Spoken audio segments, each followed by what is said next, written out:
I want to publicly record my own story because I don't want that shyness. I don't want thinking that you're all alone because you're ashamed or you're afraid. And it's a topic that we were taught not to talk about. We have to help our women to see that it's actually a good thing to talk about it, and not to keep it to themselves. How our communities already have medicine, you know what I mean, that radiation and chemo does by our sacred fires, our sweat lodges, our pipes, our, you know what I mean, our Sundance and all of those. So there's a way of uh, living with this. The first thing I worried about being diagnosed was I won't be able to do sweat lodges. I won't be able to do fasting. I won't be able to do placental burial. Everything that I do, I was afraid that it wouldn't be carried on. So I called all the women, and I had about 25 women from both Maine and, you know, those that I did ceremony with. Uh, and that's when I let them know that I'm going to need your help. I said, I don't want you to worry. Thank you for worrying, but you don't have to. You know what I mean? From now on, you know, it's going to be your prayers that's going to lift me up, and the doctors to do what their thing, and the ancestors that taught me how to accept this. There's a letting go ceremony that has to happen. My first letting go ceremony was I had waited when I turned 60. I'm 73 now. When I turned 60, I told my hairdresser, when you see gray, I don't want you to cover it up. I was just doing highlights. 65, still no gray. 70, just before I reached 70, I started to get gray. That I even wanted her to dye my hair gray. That's how bad I wanted my gray hair. And I finally got it. And then I got chemo. I got cancer, got chemo, and I lost all my hair. That was the first letting go ceremony I had to do, was letting go of that joy that I had doing my hair in the morning, seeing my grandmother in me and my mother in me. You know what I mean? And stuff. That was why I wanted my hair to be gray, you know, and stuff, was I couldn't wait because I wanted to be grandmother and mother. And so I had to do a letting go ceremony. So I'll tell you what I did with my hair. Instead of putting it in the garbage, I got young women. I got about 13 women and moms and daughters, and we made prayer ties with my hair and tobacco ties. And we took it to Geskabagiak Sundance. I was a Sundance grandmother because I Sundanced in Elsie. So I did my 4 years of Sundancing. But that year I put in 2018, I took my hair, prayer tie, and took it to Geskabagiak and did the Sundance there so I could pray for families and those that were going through cancer, and did the Sundance. And I have to admit, I was still weak because I was still on treatment. And so Geskabagiak, Connie said, we're going to make sure we have a spare grandmother in case you can't continue, you know, your duty as a Sundance grandmother. I don't know where I got the energy. This my spare young grandmother, she goes, I can't keep up with you. I said, I can't help it. The drum is just calling me. I could feel the tree's energy. And I made it all the way there and all the way back. And the spare grandmother was resting on the side. And she told them, she says, I couldn't keep up with her. She didn't need no spare grandmother, you know, and so that was that. And because of COVID, that tree ended up staying up another year because they had to, you know, they had to not have a Sundance that year because of COVID. So my prayers were on that tree for 2 years. And then of course I had to let go of my fingernails. You know, you know how we all love our manis and petties. The chemo actually, I lost my fingernails and my toenails, you know, and stuff. So that was hard. The other hard thing was losing your eyebrows and your eyelashes. You know what I mean? So you look really sick when you don't have eyelashes and eyebrows. And I'm not one to put a pencil over my eyebrows, right? anyways, so I had to do a letting go ceremony of that, thanking my brows for the frowns, the joys, my eyelashes for all the times when I was a teeny bopper and put mascara on. And, so I had to do those letting go ceremonies. And that's really important because if you don't, then you carry that poor me, you know what I mean, and stuff. And the last one was my breast. I did a ceremony when I had my mastectomy, and stuff to okay, um, I have to say goodbye to my breast. I had to, give my husband a chance to say goodbye to my breast too, and stuff. And I know that's intimate, but it's important, and stuff, so that he could get ready too. He had support as well. He did ceremony too, you know what I mean? So he could understand. And then we both did ceremony after the mastectomy, and stuff. So those are letting go ceremonies. They're important to do regardless of what we lose. We have to accept it and do it in a ceremonial way so that it's not, oh, why me? You know what I mean? And when we go into that pity, that self-pity, it takes you down too far into depression, into, addictions and so on and so forth. So that's why letting go is important. So there's so much that I don't think our people realize that we can resort to besides being afraid of chemo. When I was losing my hair from chemo, it was so painful. I mean, it was a pain I couldn't reach because it was so deep in my head that I couldn't, I had to sleep sitting up because laying on a pillow even hurt my head. So I would sleep sitting up because my head couldn't touch anything.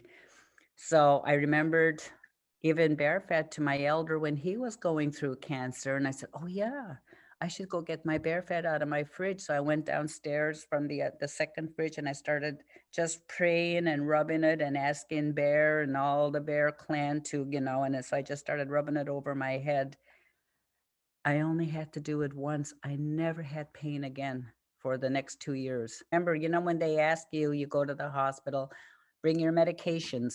Well, I never took any medications. My medication was living up with this and picking it and making sure I always had it. And as a classroom teacher, people send their kids with colds and sniffles. And so I always have my muskrat root in my office. And actually, that's what I gave my doctor. It says, there's my medicine. So they took it, they examined it, they gave it back to me, and they said, okay, and stuff. So every time I went to chemo, I had my muskrat root, and my ceremony was, Gilhus Wajuke Min Momuskat Geg Billaway, Amusabik Wilne. I asked Muskrat, help me so that the cancer doesn't affect anything else besides my breast. You know what I mean? Like, don't, the this poison that they're putting in me, this chemo, let it just go to my breast and nowhere else. Let it not affect anything else. And my cancer was spreading, but I asked the muskrat medicine to do that. And so I always had it, and of course I always did ceremony. For me, I felt healing. Ceremony is healing. When I got sick with cancer, and it was, metastatic breast cancer, I felt that I had to use my healing as ceremony and my ceremony as healing. So I wore my moccasins, I wore my skirts, I wore my shawls, I wore my medicine pouches, I brought my bear fat, brought even this muskrat rattle, grandmother rattle, you know what I mean? And so it got so that the nurses would go, oh, I love those moccasins. So I would be able to tell a story about those particular moccasins. Oh, I love that skirt. Oh, well, this one, so everything was ceremonial for me.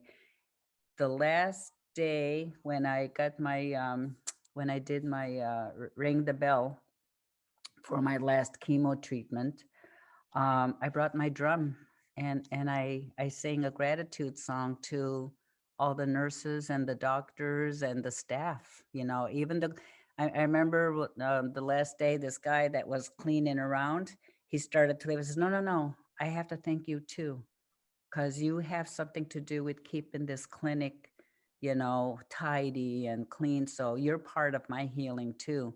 So I actually took a picture of them. I said, do I have your permission? Because I'm doing a documentary about my cancer, and I want to include everybody who had something to do with my, experience. So do you mind if I take your picture? And of course I did, and he let me. And I sang, I used my drum to thank them, and stuff.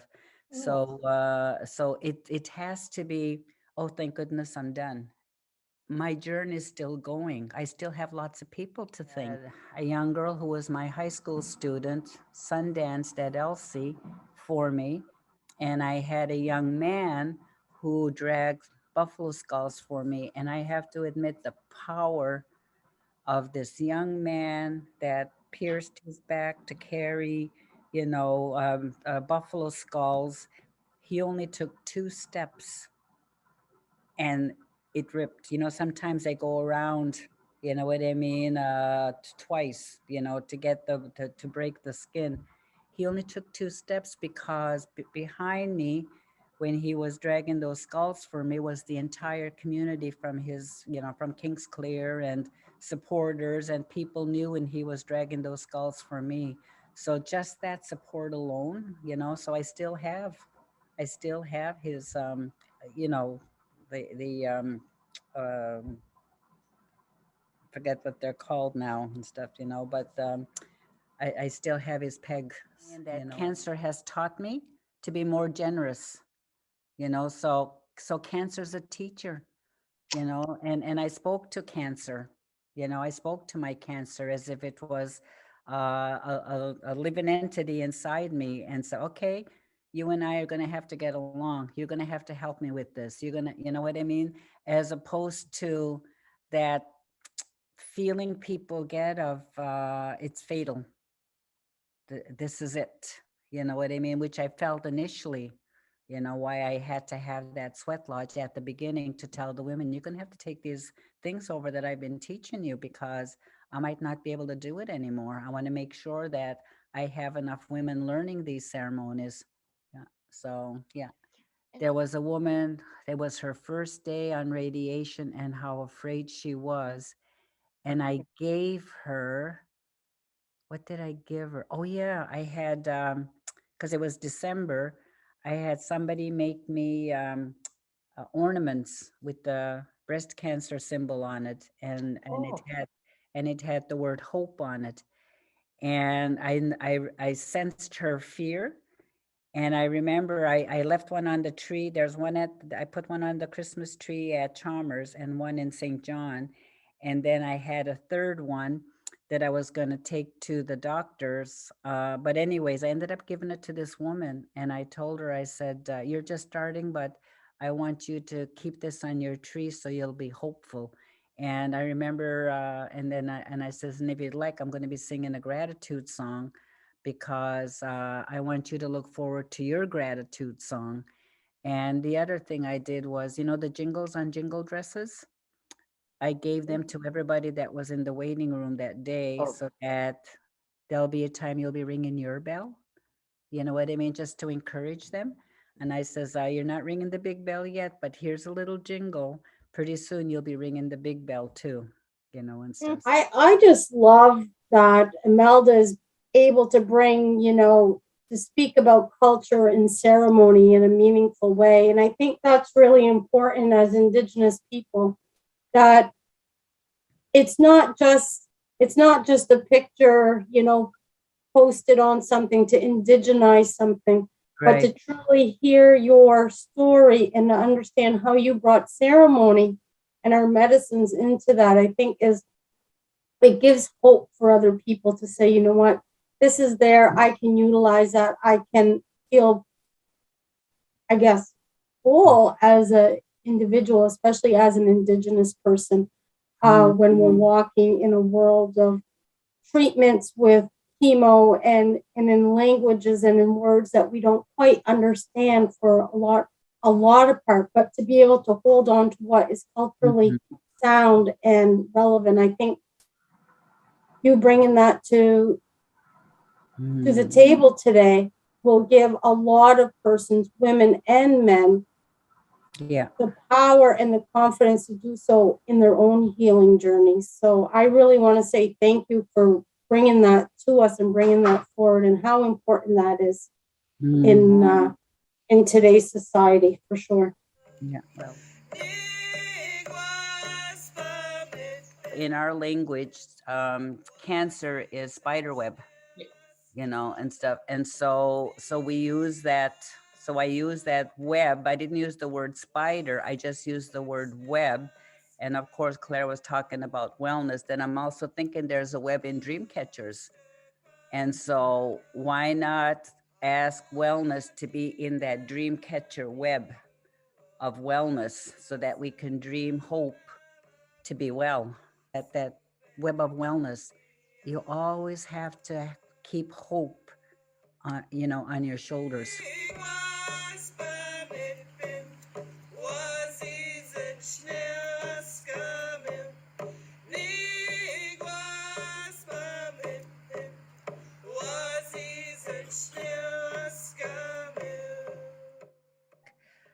I really worry about the rising cancer in our First Nation communities. And I look around my own community, and I could see cancer's not going to go away because of the way we live. Are we going to change our lifestyle so we can rid ourselves of cancer? But